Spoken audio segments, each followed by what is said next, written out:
Good afternoon. Today is Monday, the 30th of October, 2023, a little bit after 1 o'clock.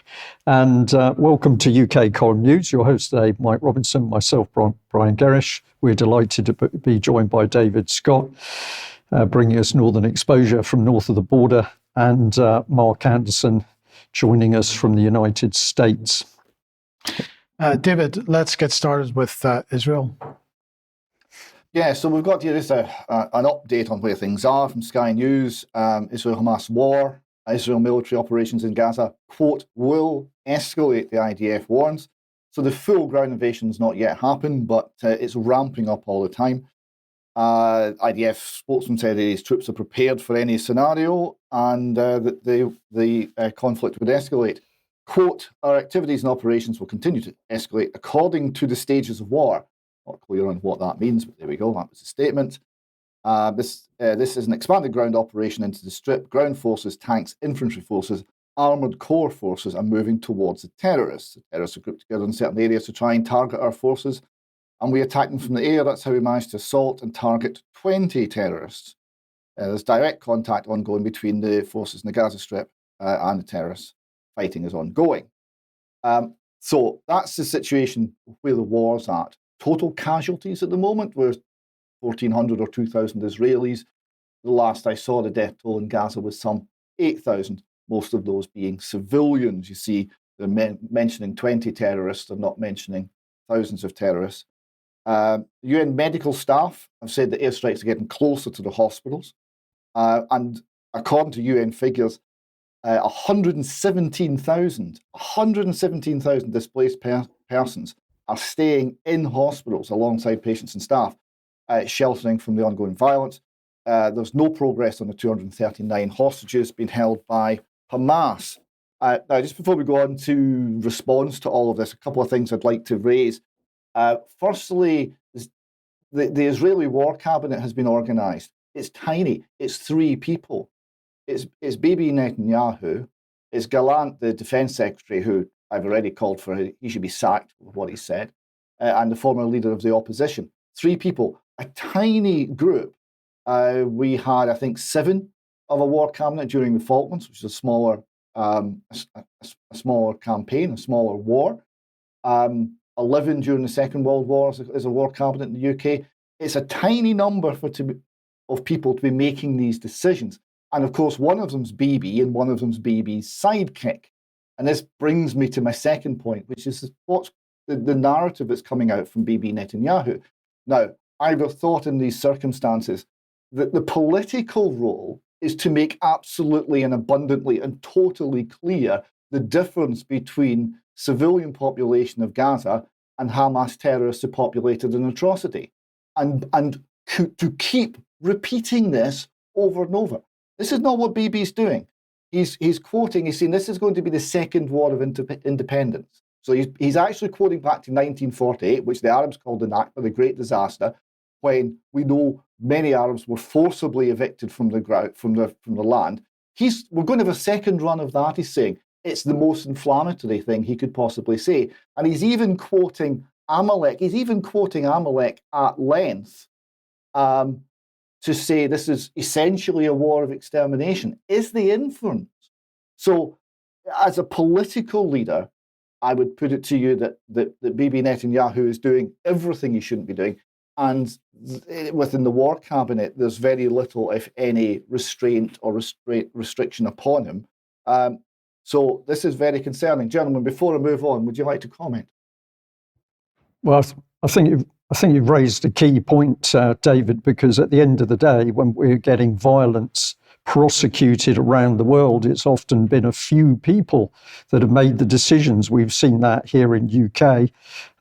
We've had Tony Blair with his little top team deciding that what they were going to do in Iraq was legal, when many people were saying this is not legal. But those were all those were all big decisions taken in little rooms behind closed doors. So what's happening in Israel, I don't see as being unusual. Because we see it as a trait amongst Western US and Western leaders as well. And the point I would make on this, David, is why is he using this language? Why is he feeling that he has the underpinnings and the foundations is because he's been given those by our prime ministers, our presidents, and our mainstream media, which generally is 100% pushing for this. So it's not a question of any rights and wrongs here. This is, to my mind anyway, a group of establishment figures in the UK, in the United States, in the EU, in politics and in media, banging war drums as hard as they can and encouraging this language. And this is one of my points from the outset of this, that nobody should be writing anybody any blank checks for atrocities. Not pulling Bibi Netanyahu up on this language in terms of the Western politicians, I think is a grave mistake. Even if they feel that they must support Israel because of what happened on the 7th of October, they have to say something about this, because this is entirely the wrong mindset. This is a mindset that only ends up in atrocities. And frankly, I think they should have marked his card long ago on this sort of language. We come back to the UK. I've got a video here which shows a protest. Now, I know many people will be going along to these protests, and they will be viewing this as a peace protest. Another element, and I'm going to concentrate on the other element here because I think it's a threat. I'm not going to concentrate on it because I'm suggesting that's all there is. I appreciate that many people are going along because they want peace, they want a ceasefire. There's a big sign up in Glasgow on the side of a tenement, ceasefire now. This is the right policy. But there's something else happening on the streets, and we need to talk about that too. So we roll the video, I'll explain what I mean.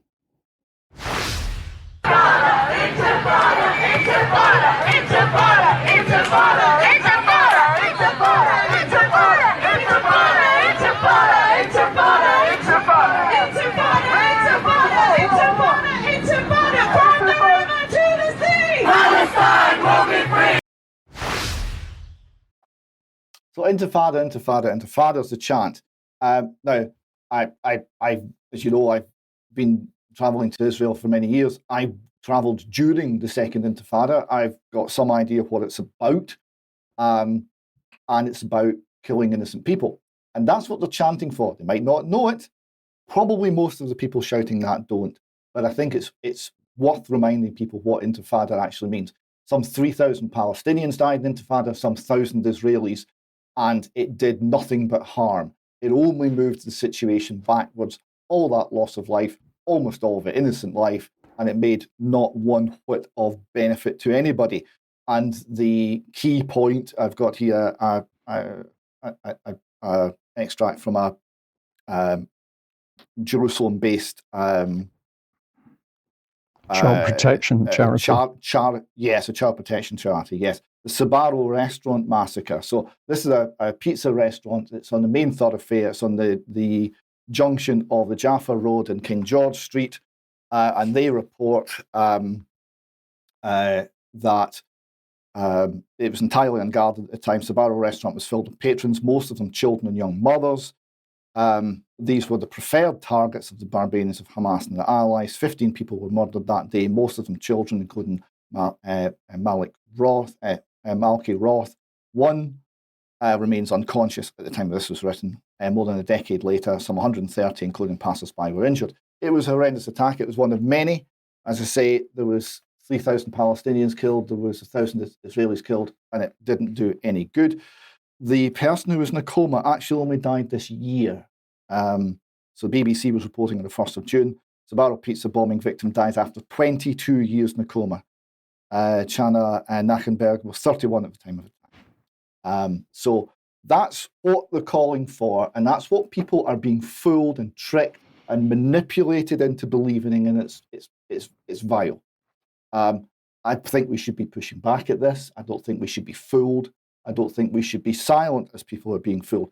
The next bit, I'll use a bit of comedy. Some people might have a problem with that, but I love using comedy when we're trying to puncture stupidity and error.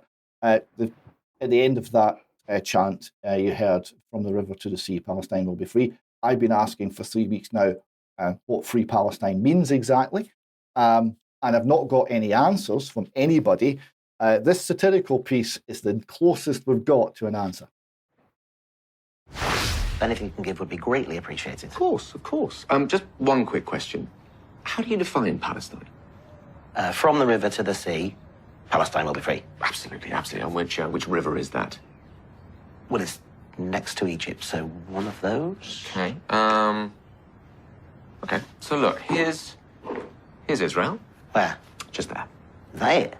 It's tiny. Oh yeah, yeah. And so the river would be This one, the Euphrates? okay. That takes up most of Iraq and Syria. Oh, is it not that then? No. Okay. That's the River Jordan. The River Jordan. Yes, and the sea. Is the Mediterranean? Yes, yes. So you want all of this area to be free Yes. of, Israelis? including Israeli Arabs. No. All right, so just non-Israeli Arabs. Yeah. So, Jews. Yes. And so you've got all these Jews, and what are you going to do with them? Good question. Maybe put them in America. America, yes, of course, land of the free. Yeah, yeah. Although, I did once have a very nice time in Tel Aviv. Well, haven't we all? It was a big gay pride thing. A very handsome shag fest. So maybe they can stay. Okay, so gay Jews can stay. Yes. Lesbians? Yes, stay. Bisexuals? Stay. And the trans. And the trans, Yeah. of course. So, just so I've got this right, broadly speaking, you want all of this area here to be free of heterosexual Jews. That sounds about right. So, as I say, that's the best we've got so far, but we're still looking for an answer. There are many people looking much more carefully at what these things actually mean and getting at the truth of the matter, which is the underpinning problem is one of hatred, hatred in the human heart, hatred for your fellow man, hatred for your neighbour. And that's what we need to be tackling. One of the people that was doing this is actually the mother of one of the people who have been kidnapped and is currently in Gaza. And she was speaking at the UN. Her name is Rachel Goldberg, and we've got a short clip. We came to find out what happened. When the massacre that ultimately killed close to 300 at that music festival and more than 1,400 people total, when that massacre began, Hirsch, Honor, and 27 others managed to escape to a roadside bomb shelter and hid inside.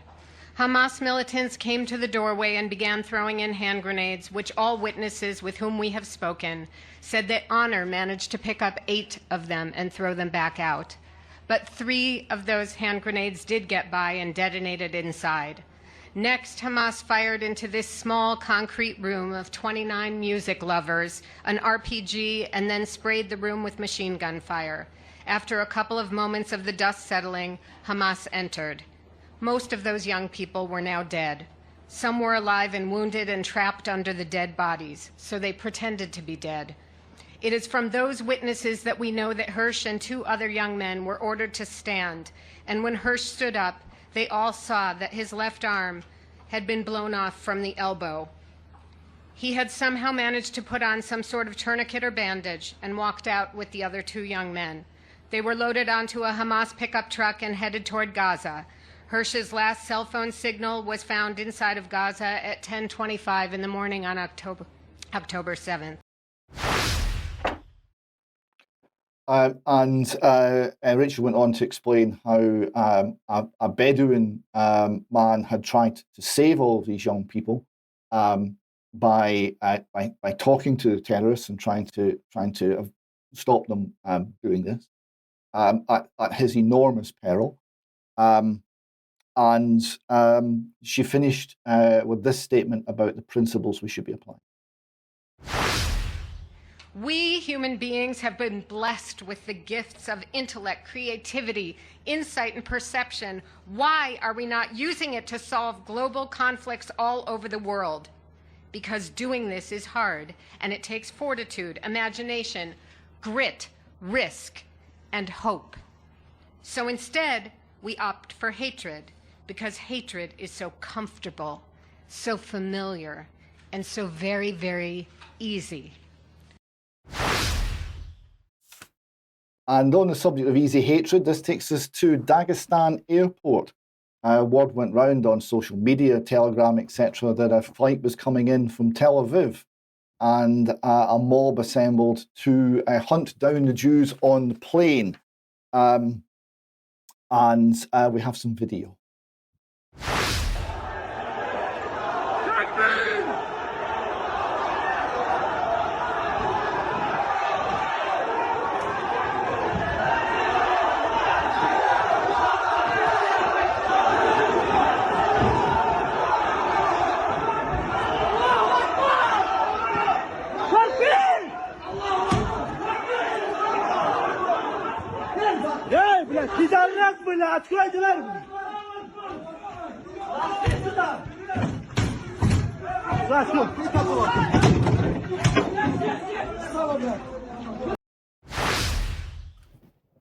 So you get an inkling. 60 of these people were arrested. I don't think they actually managed to harm anyone, not that I've found out so far, but you can see the potential and the threat was certainly there. This is all the more reason why we should be speaking out for peace, we should be speaking out for calm, and we should be speaking out to remind everyone that we all share a common humanity, and compassion and love is what we should be building our society on, not hatred. I'll finish here with Dundee SNP MP went along to a rally which he thought was a peace rally. He was actually shouted down and heckled because essentially he had a view that Jewish lives and Palestinian lives are both important, and we need to have a ceasefire in order to protect the innocent, irrespective of which tribe or group they come from. This didn't go down well with the protesters. We have a short clip of the reaction. Absolutely support a two-state solution. I'm absolutely appalled at what's going on. Do you condemn the genocide in Gaza Strip? Do you condemn the genocide in Gaza Strip?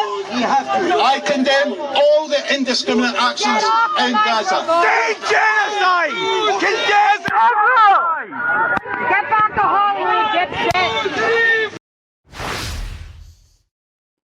And in talking later, Chris Law said that every death of an innocent in this conflict is a tragedy, and amen to that. I finish here with a small clip. We might be able to show this in full in extra. A small clip of Hans Hermann Hoppe, who was asked about the property rights issue, because it's often held to be a property rights issue. Now, this question came in a lecture. It was some years ago. It's before all of the events, so there's no heat in the discussion at this point. It's an academic discussion. But he was looking at what do you do when you're faced with an injustice, and the fact that it's not always as straightforward as simply unwinding it, because the world is not like that. And he was explaining his view of this and the limitations on what can be done. Now, this would have to be carefully investigated. Now, my own investigations tell me that most of the land that Israel claims has been stolen from the Arabs. They have no claim to. They have no claim to it. They were just simply expelled. It is a question whether that can be rectified right now. Look, I have no doubt, for instance, that most millions of Germans have property rights to land in Czechoslovakia or in Poland. They can show titles that go back sometimes hundreds of years, and they have not received it back. That's a matter of prudence. Not all injustice can be rectified. And he goes on to say that it must, however, be recognised. And I think that some of that realism and calm needs to be brought into the situation, that simply pointing to a previous injustice cannot be the excuse for the next horrific event. That applies to what's happening in Gaza today. It applies to what happened in Israel on the 7th of October, and to all the other atrocities which might flow from this, unless we can get some calm and unless we can get some peace, and starting with the ceasefire. Okay, thank you, David. Mark, let's welcome you to the program. And what's been going on in Michigan? Yeah, of all places, East Michigan around Detroit, lots of controversy.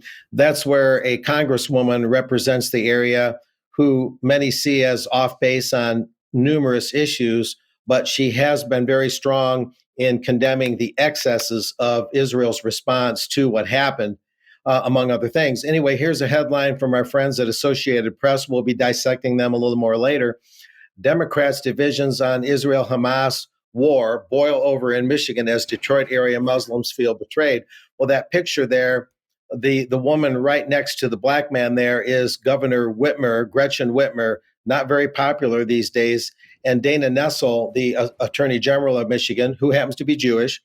And they attended a pro-Jewish rally in Southfield, a heavily Jewish community in the orbit of Detroit, but they did not go to a similar thing put on by area Muslims. The city of Dearborn being very notable here. Associated Press here, October 25, many of Michigan's top Democrats, including Governor Gretchen Whitmer, took part in a huge pro-Israel rally at a suburban Detroit synagogue days after Hamas' deadly attack on the country earlier this month, with some of them dancing and joining in chants of Am Yisrael Chai, Hebrew for the people of Israel live. None of them, the officials that is, attended a rally in nearby Dearborn the next day to show support for Palestinians in the Gaza Strip who were being killed or forced from their homes by the Israeli military's response. And Dearborn is the largest concentration of Muslims in the entire country, a very notable thing. The war between Israel and Hamas has inflamed tensions between Jews and Muslims around the world, including in the Detroit area, home to several heavily Jewish suburbs, and Dearborn, as I noted, the city with the largest concentration of Arab Americans in the U.S., some of them Christian, not all Muslim. This strong show of support for Israel by Michigan's leading Democrats, however, has offended many of their Muslim supporters who are U.S. citizens, and this could affect how this key voting bloc votes next fall in this presidential battleground state. So this is having ripples in Michigan and national politics, a very interesting thing. And a quick note on what David showed, the protests from the river to the sea, Palestine must be free. I've attended some of those and covered them in Washington, D.C. in recent years. And one of the things they say about free Palestine, and Governor Whitmer would have probably heard this had she attended the Arab rally, the meaning of free Palestine is to get rid of what they call apartheid and get rid of the direct oppression of movement, the crackdown on freedom of movement, the crackdown on the accessibility of certain goods and services, and things like that. I know that's part of the meaning, and that doesn't explain the whole thing. But what David showed kind of jarred my memory of some things I've covered in the past. But that's some of the ripples in the states so far, guys. Thank you. Okay, thank you for that, Mark. Well, I'd just like to come in with a bit of a focus back onto Gaza and what's been happening in Gaza. And this image, of course, really shows us everything. On the right, a little film clip of a strike coming in, but the damage here is largely done by very, very large airdropped US weapons. So somebody over the weekend sent me a little clip of a former American Green Beret Special Forces soldier speaking about Gaza and speaking about casualties. Let's have a listen to what he says. Here's why I will not be reporting on civilian casualty numbers within the Gaza Strip. Now, it's important to understand my background before we get into this. A few years ago, I retired from the United States Army Special Forces. Prior to joining the Green Berets, I was also in the infantry. I've fought against Islamic terror all across the Middle East, to include ISIS, the Taliban, Al-Qaeda in Iraq, and many others. With all of that experience, I did learn one thing, and it was true across all of the different jihadist groups. They like to use civilians for cover, also known as human shields. They kidnap children and keep them close to them while they're emplacing rockets. They also set the rockets up outside of civilian structures, such as schools and hospitals. Even more so, the adult fighters within terrorist organizations also hide among the civilian population. I've seen them give fake weapons to very young children, hoping that one of us will shoot them. I've also seen them arm children with actual weapons, and Hamas is no different. These terrorist organizations are also known to strip weapons and equipment off of their fallen comrades and to post their bodies online saying that they were killed indiscriminately and that they are civilians. They do this for propaganda purposes. But something even more troubling about Hamas is they have training camps for kids about 5 years old and up where they teach them to go out, hunt, and kill Israelis. I do hours of research a day for my podcast, the Speak the Truth podcast with Rob. While doing that, I do come across lots and lots of dead children inside of the Gaza Strip. It breaks my heart when I see a 5-year-old girl being carried off an ambulance missing half of her skull. It is very easy for people to get caught up in that and not look at the totality of the entire situation. And with such reporting coming out of Hamas, such as the hospital bombing where over 500 people were killed, they're just not a reliable source. So once a reliable source is found on the ground inside of Gaza to report the actual situation, I will not be reporting on those numbers. Because quite frankly, I don't trust the people that are there right now. And anybody that is reporting on those numbers has a very biased agenda or does not understand the situation. Well, that little clip was sent to me. I've taken it on face value. I'm going to say I'm taking it on face value that the man is who he said he is with the experience. But I've got a lot of questions about what he says, because, of course, to be American Special Forces, he would have to absolutely believe in everything to do with the United States, the flag, democracy, law and order, World Guardian. He would have to believe all of that to go out and do the job he has done, which is to be a trained killing soldier for the United States. If he doesn't believe in the United States, then he went to become a special forces soldier in order to kill, and that alone. So we need to think very hard about the background of that man and how he sees the world. But of course, the one thing he's not going to comment on is what involvement the US or UK or NATO or the EU had in creating the conflicts and the people that he's then coming up against and criticizing. The other factor is I don't think anybody should be saying we're not going to talk about casualties involving particularly children on the scale that we're seeing in Gaza.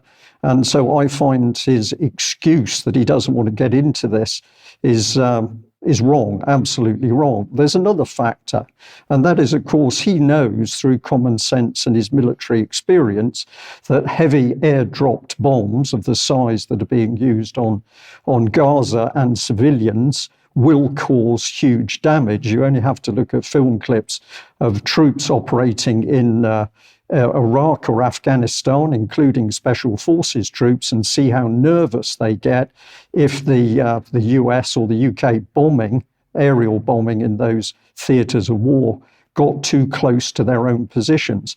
We also need to remember, of course, that in Ukraine, Ukrainian forces buried equipment, tanks, amongst civilian areas. We should also remember, of course, that all the NATO troops that are in Ukraine, some of whom, a small minority, are on the front line, but most of the NATO forces in Ukraine are, of course, buried in civilian areas, in safe bunkers where they know that the Russians won't attack them. So the hypocrisy which underlines the situation, this man just doesn't get to grips with any of it. And perhaps I can emphasize this by moving on to the next slide. This is an email that I got from a gentleman. He said this: "Hi, you may be interested in this organization, Jewish Voice for Peace. I experienced the London Blitz in its various forms and then conscripted into the Royal Navy. I'm therefore very much against war.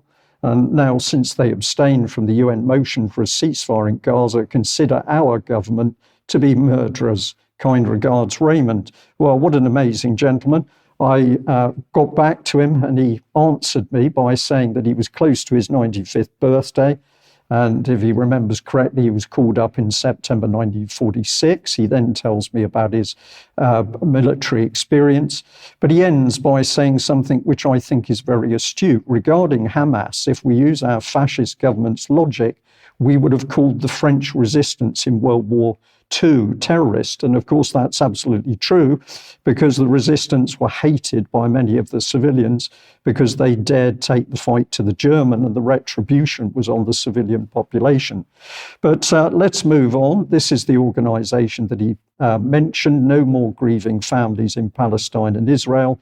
And I find it remarkable, but perhaps not so surprising, that we're not seeing any of the Jewish voices calling for peace appearing in our mainstream media. Now, let's go back a little bit, because in 2017, the UK column was warning that very unpleasant things were going on with our own politicians. And here's the headline attributed to Gavin Williamson: British ISIS fighters should be hunted down and killed. So this is the sort of mindset of British politicians. We can follow it up. We've got Max Hill QC, government-appointed independent reviewer of terrorism legislation. We've got to make sure that as they splinter and they disperse across Iraq and Syria, we continue to hunt them down.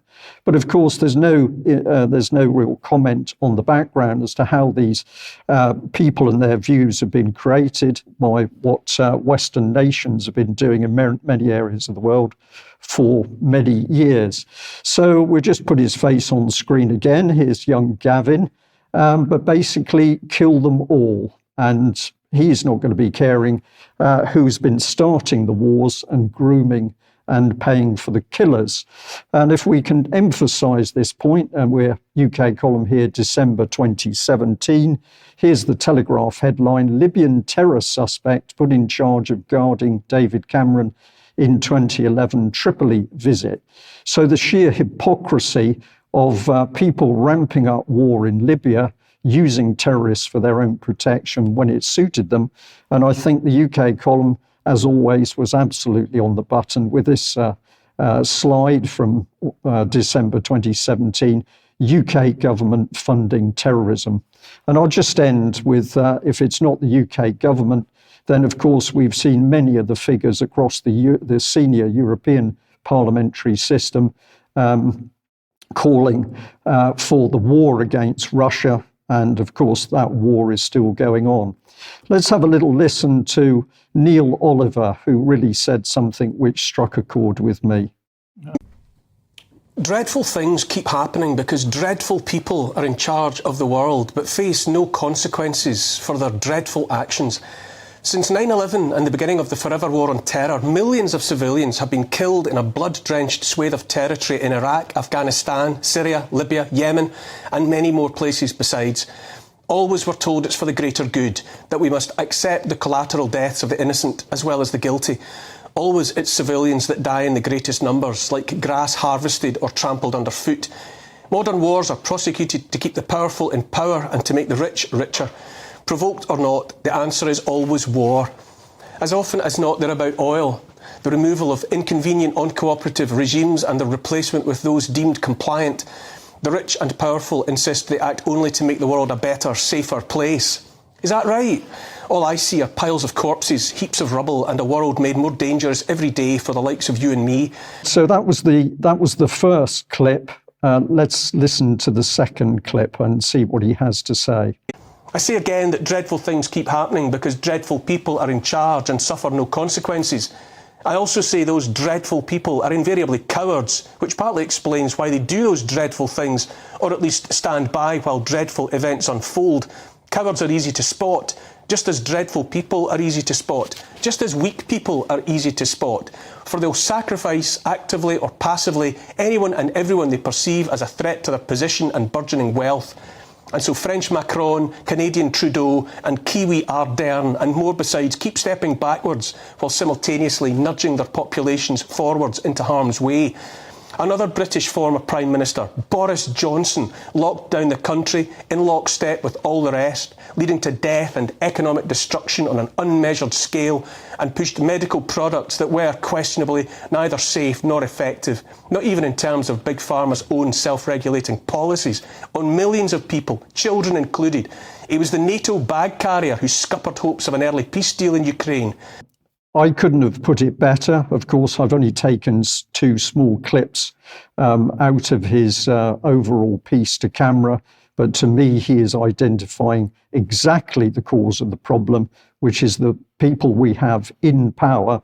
And all credit to him for mentioning Boris Johnson, because, of course, Boris Johnson, who, as he said, was one of the key figures that that destroyed the peace talks and allowed the conflict in Ukraine to go on. Boris Johnson is now going to become one of the presenters of GB News. So I think that piece has taken huge courage by Neil Oliver, and as many people as possible should watch and listen to what he has to say. Okay, so last week we were reporting on the 4 Security Council resolutions of the United Nations Security Council that failed because of vetoes and so on. Well, the UN General Assembly has decided that they're not happy with that situation, and they have gone ahead and adopted a major resolution on Gaza, calling for an immediate, durable, this is a quote, immediate, durable and sustained humanitarian truce leading to a cessation of hostilities, so a ceasefire in other words. So this is, the resolution then talks about the protection of civilians, upholding legal humanitarian obligations. They have also demanded that all parties immediately and fully comply with obligations under international humanitarian and human rights laws, particularly in regards to the protection of civilians and civilian objects. They've also called for the protection of humanitarian personnel and the ability for essential supplies and services to reach all civilians in the Gaza Strip.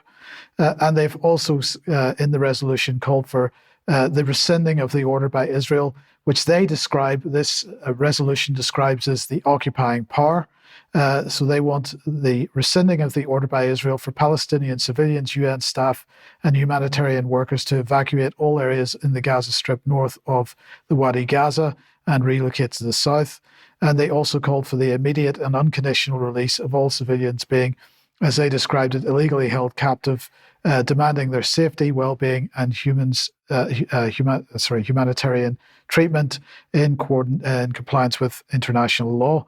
So that's something from the United Nations, at least. That was a pretty clear vote from the General Assembly, which of course is much as every country in the world, rather than the limited members of the Security Council.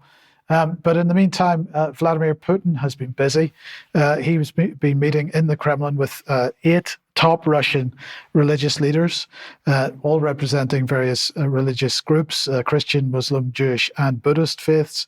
And he was using this opportunity to denounce what he was describing as the clash of civilizations policy, which is being implemented at the moment. So let's just have a look at some of the things that he was saying. I'd like to offer my sincere condolences to the families of Israelis and citizens of other countries whose loved ones died or were wounded in the October 7th attack. But it is likewise clear to us that innocent people should not be held accountable for crimes committed by others. The fight against terrorism cannot be conducted on the notorious principle of collective responsibility, resulting in the deaths of elderly people, women, children, entire families. We see attempts made by certain forces to incite further escalation through dragging other countries and nations into the conflict and using them for their own selfish interests. He's talking about the West here. In my view, these actions are clearly designed to sow instability around the world, to divide cultures, peoples, and world religions, and provoke a clash of civilizations. Meanwhile, they keep talking about an obscure rules-based order, which in reality is essentially the same hypocrisy, double standards, claims of exceptionalism, and global dominance of preservation of what is essentially a neo-colonialist system. He said a lot more in that particular presentation before inviting comment by the faith leaders. And I strongly recommend that it'll be in the link will be in the show notes under this program. I strongly recommend everybody reads the full discussion. Okay, I think that takes us on to Mark. Yes, Mark. So let's have a look at what's going on with journalism. Not very good stuff, gentlemen. Our friends at Associated Press, who are all over the place correcting us with their fact-checking brigades, always on the offensive in that regard. If we talk about elections not looking honest, well, we're wrong. If we talk about all sorts of other matters, well, the naysayers, the people that ask questions are the problem. You just need to stick with the establishment line. That's the AP's line. Anyway, this same Associated Press is now announcing a sweeping democracy in a republic journalism initiative. The Associated Press announced, and now this was late last year, we need to be a little retroactive to get context. They announced it will inject additional resources into covering democracy in the U.S., with the goal of helping an increasingly polarized public better understand their government. The polarized public is code for people not trusting the mainstream news anymore and therefore not trusting everything the government says. And here's the key: with philanthropic support from several organizations, very important, Associated Press aims to improve civic literacy and combat misinformation. How many times have we heard this? By bolstering the explanatory journalism and providing information and tools to local newsrooms to aid in their coverage. AP will also deepen its reporting on the impact of elections and election-related policy on communities of color. No bias there.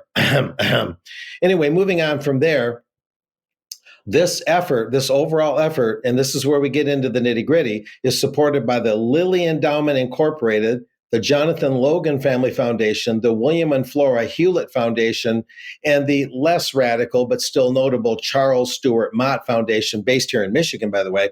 And it's focused on providing solution-based journalism, we're told, rather than merely highlighting problems and covering extreme voices. With a reporter in every state house, the Associated Press, we're hearing a quote here, is uniquely positioned to cover democracy in the U.S. and amplify the ideas and issues that connect people, according to the AP Senior Vice President and Executive Editor Julie Pace. Not only have we covered elections across the country since 1848, but we, Associated Press, listen to this, we have tallied votes and declared election winners for the better part of 2 centuries. The investment to ramp up our portfolio builds on AP's extraordinary role in the American democracy. Now, that's very interesting because the National Press Pool has been accused, including AP, has been accused of skewing election results in conjunction with computerized voting and computerized vote counting that is increasingly seen by many as untrustworthy.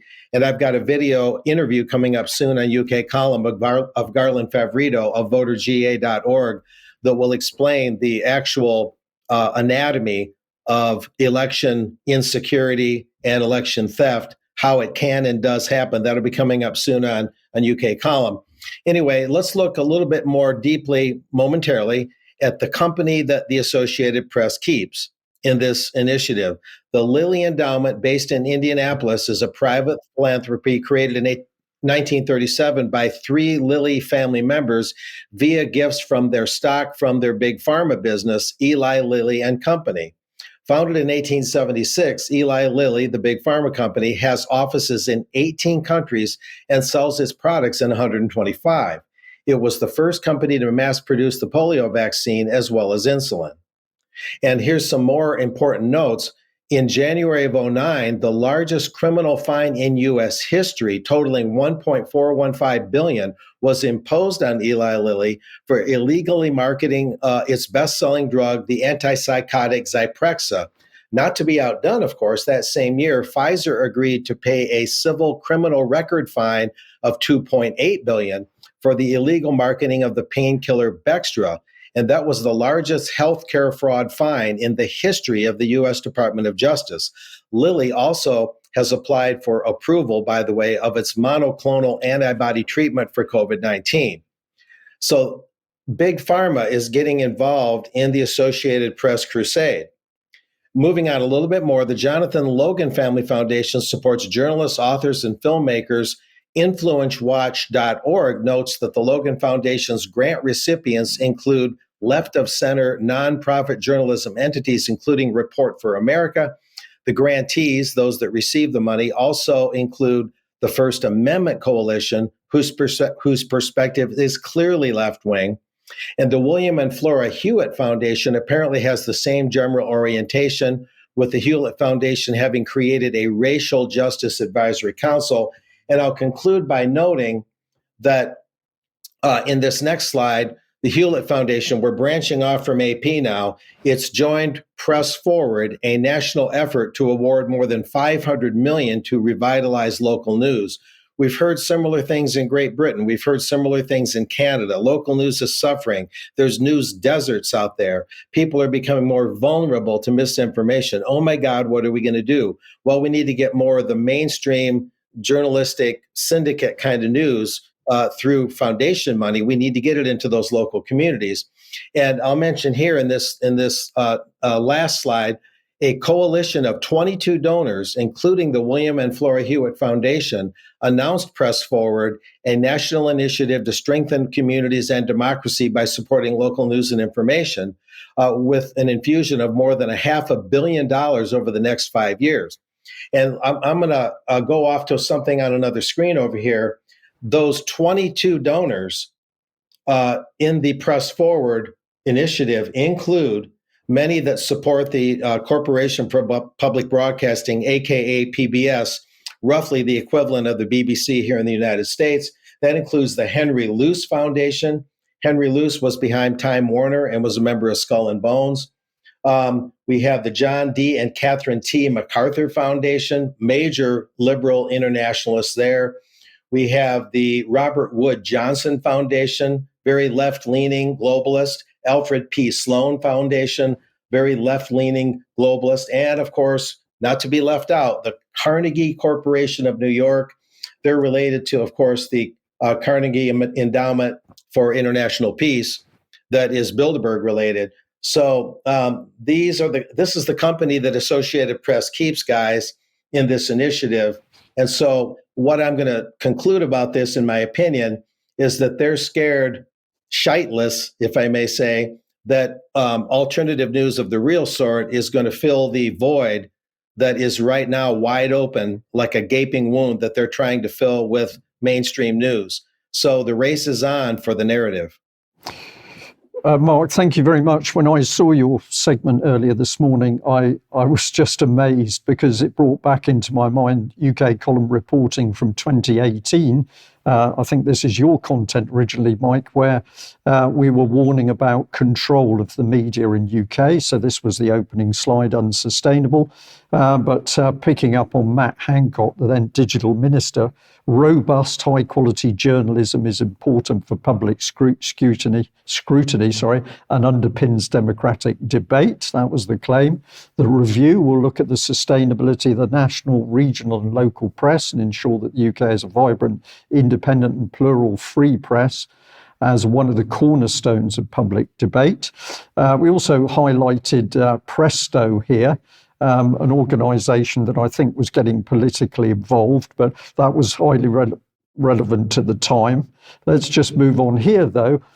This is the key bit that dovetails with your report, because it's the BBC creating a pool of more than 140 local democracy reporters to cover council and public meetings for news organisations across the UK.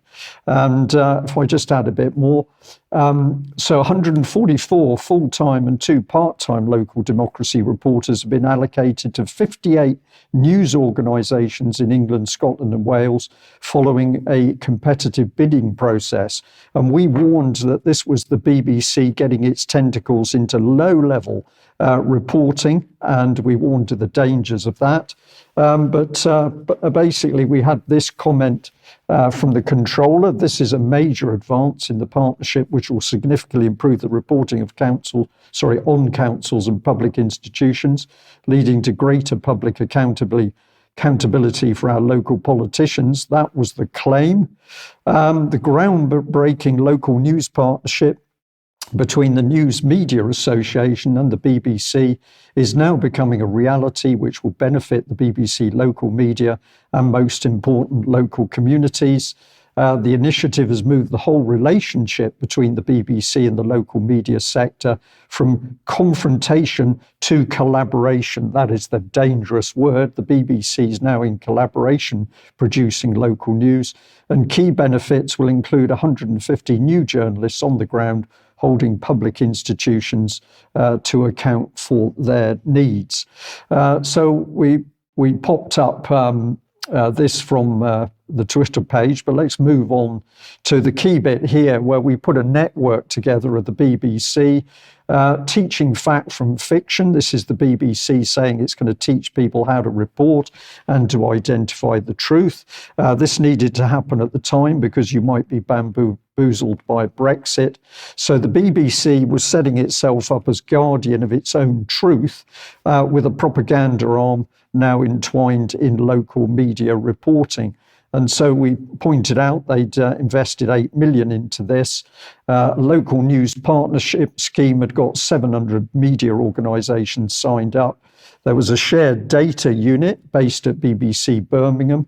This is all part of the collaboration, and the pool of 144 full and part-time democracy reporters, as we previously mentioned. So they share their stories back into the system, and 24 contracts to employ 55 titles for Trinity Mirror. And lastly, news organisations, radio stations, online media companies and established regional newspaper groups will receive funding from the BBC for the employment costs of reporters. And we labelled that overall the BBC tightening the noose around the neck of independent news reporting. And we also warned with this that, of course, the BBC's reporting riddled with applied behavioural psychology in line with the UK government's nudging initiative. So this was very dangerous in our opinion. And I think what we're actually seeing, Mark, is a parallel now emerging in the United States. If you're losing the media battle, you've got to get in and control every single element at high level and low level. Okay, if you like what the UK Column does, you would like to support us, please head over to community.ukcolumn.org. You'd be very welcome as a member. Your membership much needed and appreciated. You could pick something up at the UK Column shop, and I'm delighted to say the MHRA Not Fit for Purpose t-shirts have literally arrived through the door this morning. But you could also pick up a membership voucher, maybe as a Christmas gift if you wanted, and that would be fantastic. But please do share anything you find on the various platforms, ukcolumn.org and UK Column Extra, UK especially. And we just add to that with your financial help, UK Column has made a huge improvement over this year. You may not appreciate it all, but it's made a huge difference for us and how we can work. We want to continue to expand. And if you are going to help us do that, then we need more subscribers to come in and effectively get involved with what we're doing. So if you're watching wherever you are in the world overseas and you're not a subscriber, do think about doing that for us, because that will enable us to expand and to challenge the sorts of problems in the media and the press that we've just described in the previous segment. Okay, where does that take us? Mark, COVID shots. Everybody's favorite topic, right? Along with outright torture. Here we have a picture of your friend and mine, Anthony Fauci. Does he ever go away? No. Anyway, this is from a ABC affiliate, but it's a national AP report. The affiliate's based in Maine. Updated COVID-19 shots are coming. They're part of a trio of vaccines to block fall viruses. The other is the flu vaccine, and one other not necessarily of a lot of significance. This is a little bit about it. Why more COVID-19 shots? Good question. The ever-evolving coronavirus, that's convenient, isn't going away. Similar to how the flu shots are updated each year, the Food and Drug Administration gave COVID-19 vaccine makers a new recipe for this fall. Well, isn't that lovely? The updated shots have a single target, an Omicron descendant named yada, yada, yada. It's a big change.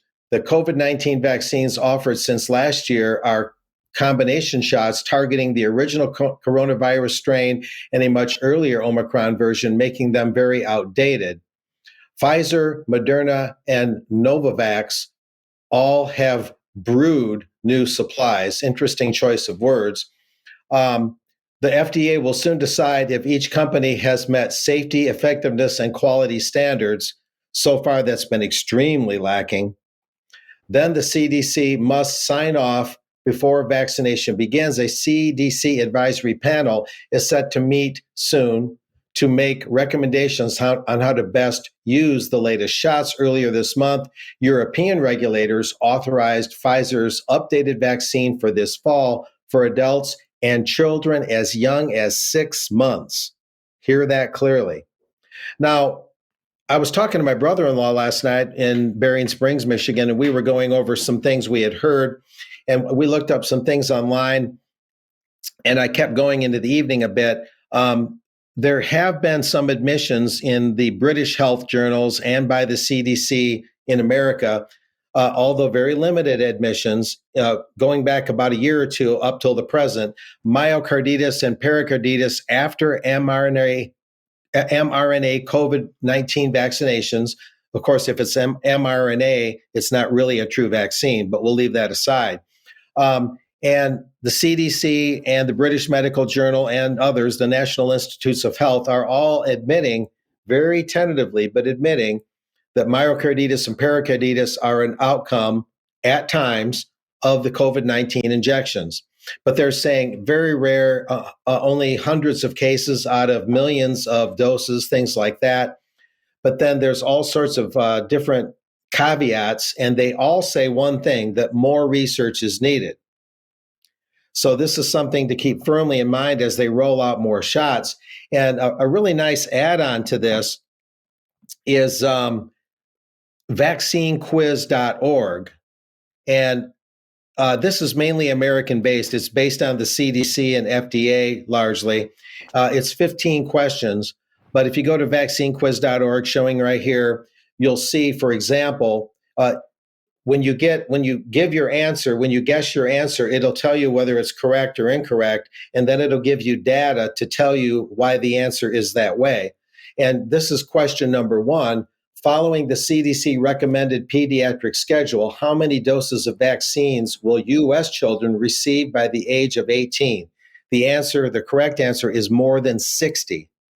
And a little bit of info on this chart. Children following the CDC and Prevention Organization recommended schedule, their recommended schedule, will receive actually between 69 to 73 doses of vaccines by the age of 18. 73 doses includes the 4 doses recommended in utero. And there's lots of info in this quiz also about aluminum and mercury in the shots. And of course, aluminum compounds have been connected to Alzheimer's. And so it's entirely possible that these injections when you're young turn out to be a cause of Alzheimer's when you're older.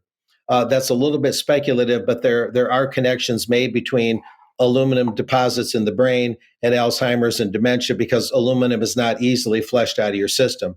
But that's what's rolling out here, and that quiz is very enlightening, and I'd recommend, no matter where you live, to go to vaccinequiz.org and check it out. Okay. Well, let's come back to the UK then. A letter was sent to me, or a screenshot of a letter was sent to me a day or two ago, and the question was, is it real? So let's put it on screen. It appears to be coming from Judith Paget, CBE, who is the Director General Health and Social Services at NHS Wales. Let's zoom in on it and have a look at see what it says. It says it's to all the chief executives of all NHS Wales organisations. Dear colleagues, we're now more than a month into the wintry respiratory vaccination programme, and we've been working closely monitoring the uptake across all eligible cohorts, including healthcare workers. I'm sorry to say that so far, the data for healthcare workers is very disappointing. You'll be well aware that vaccination against flu and COVID-19 is one of the best defences we have to protect our staff and support the resilience of NHS organisations this winter. Anecdotally, we're hearing of reluctance in taking up the offer of a COVID-19 vaccine, and I'm therefore asking each of you to immediately review how the offer of vaccination is being promoted and encouraged across your organisation. It is crucial that as a system we understand the barriers to uptake and work hard to break them down. Please could you ask that what more we could be doing to ensure vaccination is easily accessible and our staff feel encouraged and supported to come forward. Time is not on our side. As I mentioned, we're already more than a month into the programme. I would ask you to act quickly on this, and we'll look forward to hearing about the interventions you've made at the next NHS Wales Leadership Board. Moreover, I look forward to seeing a significant boost in uptake numbers in the coming weeks. Thank you in advance for your support with this. Yours sincerely, Judith Paget. So the question was, is it real? And I made a media inquiry, and indeed the NHS Wales media team have confirmed that this letter is real. And therefore, Judith Paget encouraging NHS leaders to really ramp up the sales campaign with their staff and make sure that staff are vaccinated, in inverted commas, as much as possible. And no mention of side effects. Of course not. No. So where does that take us? That takes us to Scotland, David. Yes, into the Scottish Child Abuse Inquiry. This particular part of it deals with Loreto School, the oldest private school in Scotland, and the school that many of the great and good have gone to. There has been abuse here, and it's been covered by the Abuse Inquiry, at least to some extent. And this is a summary of what Lady Smith of the Scottish Child Abuse Inquiry has found. A small number of staff at Loreto abused children. Some children at Loreto engaged in abusive conduct towards other children. The abuse included sexual, physical, and emotional abuse, and some children were groomed for sexual abuse. Bad enough. It continues. The school's reaction to a member of staff trying to prompt the headmaster to address the bullying in 1991 was to dismiss the member and focus on protecting the school's reputation. And now I spoke last week, during the last week, to that former member of staff, and I hope to be recording his full testimony as to what exactly happened in a month or two, and we'll have full details of that in due course. But the point I want to make here is the problem was highlighted. The person who highlighted that the whistleblower was excluded from the school, and the person most directly responsible for this was, of course, the headmaster at the time. It further says effective leadership was not consistently established and maintained. And after there were some excellent examples of good leadership after 1995. Complacency was common before 1995. So we have a major problem with the headmaster and the leadership of that school in the period before 1995. So who was that? Well, it was a Mr. Norman Drummond. He was headmaster at Loreto from 1984 to 1995.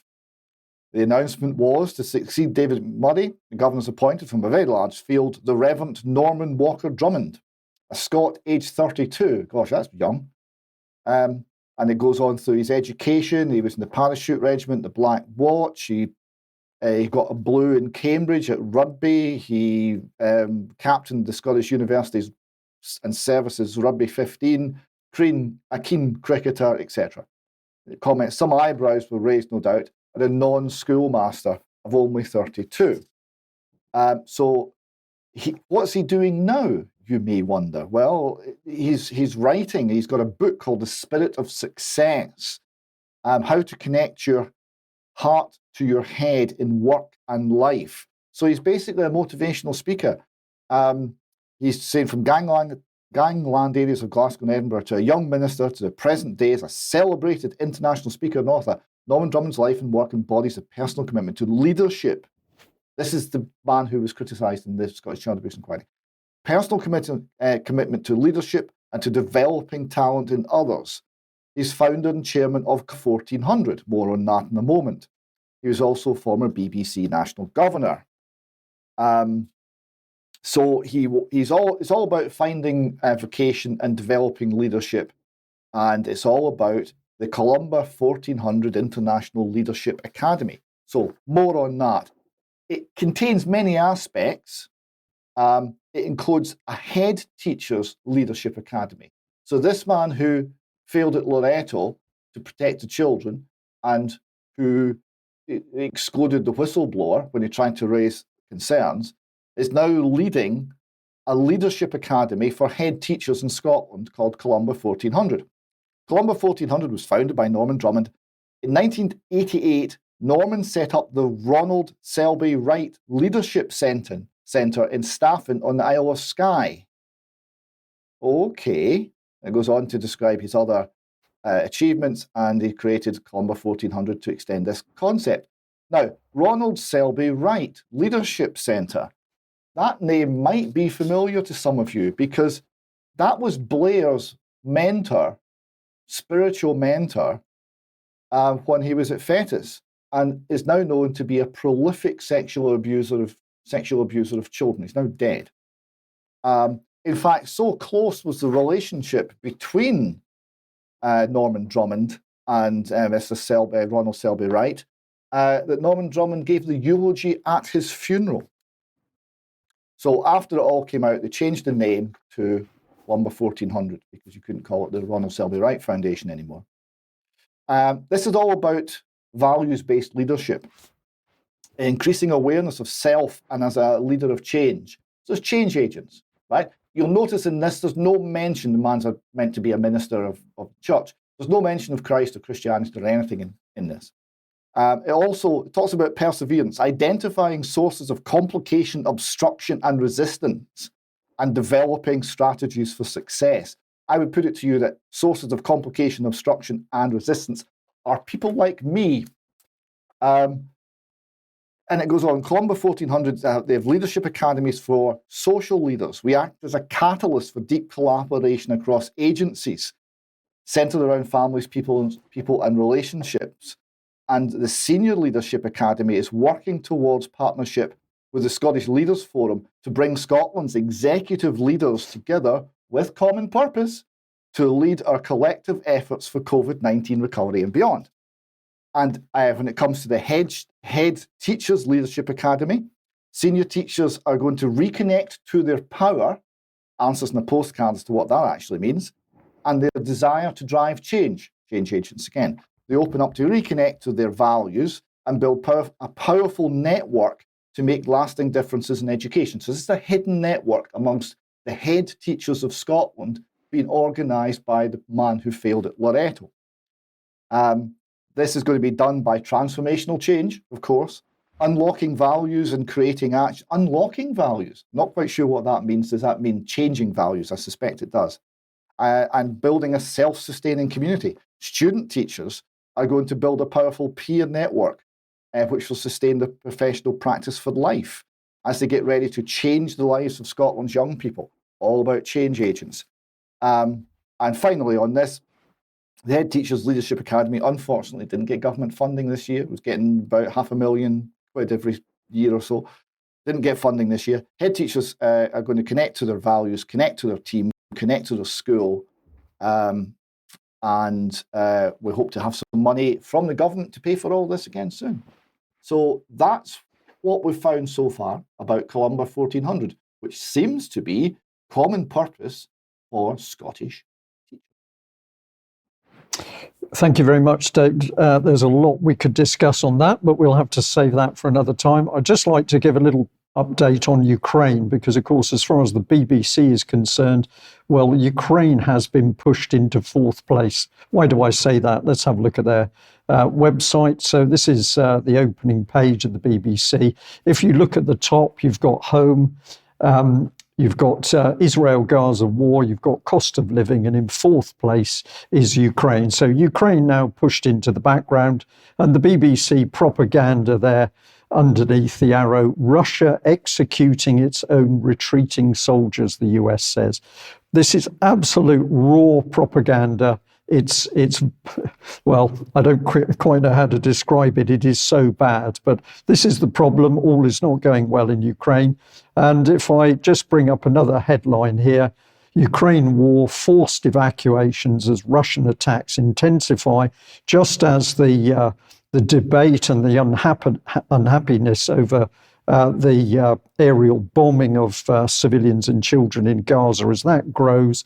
Here is the BBC weaving a story that those nice Ukrainians are pulling civilian areas out in order to protect them from Russian attacks. But as I've mentioned earlier in this news, throughout the war, the Ukrainians have hidden military equipment, particularly tanks and armoured vehicles, amongst civilian areas in line with the accusations against the works of Hamas, for example. So hypocrisy by the BBC, but Ukraine is failing. And what we should remember was that back in March, this was in the US, but also in UK and the European Union, we were all supposed to be working in order to give Ukraine the artillery rounds, particularly the 155 millimeter shells that it needed. And this was the EU in particular declaring that we were going to get ahead and deliver. But the reality is those weapons have not been delivered. And the reports are now coming through, EU falling short on plan to supply Ukraine with ammunition. And of course, this is disastrous for a failing Ukrainian war at the moment. The counteroffensive is dying away by the day. But basically, the Ukrainians, if we want to just treat it in black and white terms, let down. They were promised the weapons. They're not going to get them. Many, of course, are now going to be diverted for the war between Israel and Gaza. But this is the sad bit, that it takes the Kiev Independent here to report on what it describes as soldiers burnt out from the horrors of war. This is what always happens from major conflicts. Men and women who've been involved suffering trauma, often major for the rest of their lives. But the BBC utterly silent as these brutal Ukrainian casualties rise. The counteroffensive has failed, and the new Russian advances across the front are causing even more casualties for the Ukrainians. But for the BBC, it's an old war. They've pushed it into fourth place. The BBC is much happier with the fresh bloodshed they've got of children in Gaza and Israel. Mark, I know Ursula von der Leyen is on her way around the Balkans at the moment. Several Balkan countries in the next, well, it began yesterday and for the next couple of days. It's debatable about whether that's expansion of the EU or whether it's expansion of the war. But anyway, we can talk about that maybe on Wednesday. But you have, well, she's been given an award, it seems. Yeah, she's stopping over in Chicago, about 2 hours west of where I'm at on the other side of the lake, for the awards dinner tonight of our friends at the Chicago Council on Global Affairs, the former Chicago Council on Foreign Relations. She is going to be honored there along with the UL Solutions president and CEO Jennifer Scanlon, I believe her name is, if I'm saying that right. And at any rate, a little bit about Ursula. Of course, she was proposed by the European Council as the candidate for president of the European Commission on the 2nd of July, 2019. She was then elected by the European Parliament 16 July. She took office the 1st of December in 2019. She was included in Time Magazine's 100 Most Influential People of 2020 and again in 2022. And get this, she was named the most powerful woman in the world by Forbes magazine in 2022. It's just a footnote that she's made her way over stateside, and she'll be addressing that illustrious group this evening. I wanted to try and attend. I actually got an invitation because I was on an emailing list from a long time ago. Until I found out it was $1,000 a plate, I was all fired up. But I'm holding off for now, and I'll see if I can get a transcript or some video clips. And I mean, as far as I know, she's still in the Balkans, so I guess that's going to be a video link. But we shall see. Oh. But you could be right. But all over her Twitter feed today was her visit to the Balkans. So we'll see what she's doing there. But look, Mark, we're out of time, so let's just move over to David then and finish, David, with Humza Yousaf. Yes, we need to finish with something that's a bit lighter today. The End Wokeness Twitter account tweeted out a copy of Humza's infamous Whitey speech that we've covered before. I'm pointing out that this is, he openly despises white people. And Elon Musk, none other, saw this and responded, "What a blatant racist." Just to remind people who maybe haven't seen or haven't recently seen the speech, we have a little clip. And to my colleagues on the government bench, we know that we are not immune either. Some people were surprised. They were taken aback even by the mention on my social media that 99% of the meetings I go to, I'm the only non-white person in the room. But why are we so surprised when the most senior positions in Scotland are filled almost exclusively by those who are white? Take my portfolio alone. The Lord President, white. The Lord Justice Clerk, white. Every High Court judge, white. The Lord Advocate, white. The Solicitor General, white. The Chief Constable, white. Every Deputy Chief Constable, white. Every Assistant Chief Constable, white. The Head of the Law Society, white. The Head of the Faculty of Advocates, white. Every Prison Governor, white. And not just Justice. The Chief Medical Officer, white. The Chief Nursing Officer, white. The Chief Veterinary Officer, white. The Chief Social Work Advisor, white.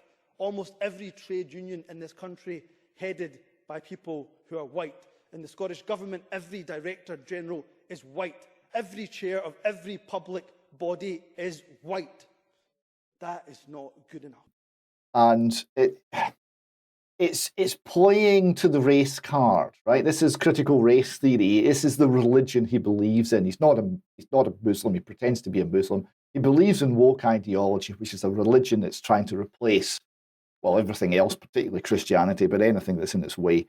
This is what he believes, and it's incoherent. This is why he's now running into trouble. So Elon Musk called him a blatant racist. He responded, Humza responded, racists foaming at the mouth at my very existence. And this is obviously completely missing the point. He put in a little gif of a dancing Asian, classical Asian shopkeeper, a BBC Scotland comedy clip. He doesn't get the point. He's gone down the path of following this false religion, critical race theory. It's completely incoherent. What he needs to do now is actually realise the mistake he's made and how damaging and catastrophic it is for our country and say sorry. He's not going to do that. So he's got to double down. And he's got to double down on this racist nonsense. So this is not going to play well. And it's just another nail in the coffin of Humza. He lost one of the people who competed against him for the SNP leadership, jumped ship and left the SNP this week and joined the Alba party instead. So major names in the party are leaving, and the whole thing's falling apart. And Humza's left there holding the pieces, but not going well. Okay. Well, we'll end there. Big thank you to everybody who's joined us today, wherever you are in the world. And we just like to say our position as UK Column is we want the war and the violence to stop, whether it's in Israel or it's in Ukraine or it's in other areas of the world. And we're really starting to focus on the people who are fomenting that violence and controlling it. These are the people that we need to bring to account. And we certainly should be looking at our own national governments and, of course, some of the globalist bodies that are pushing the warmongering agenda. It's beholden on all of us to do it. And at the end of the day, the powerful word we have at our disposal is no, not in our name. We'll leave you to think about that. But thank you for joining us. Bye-bye.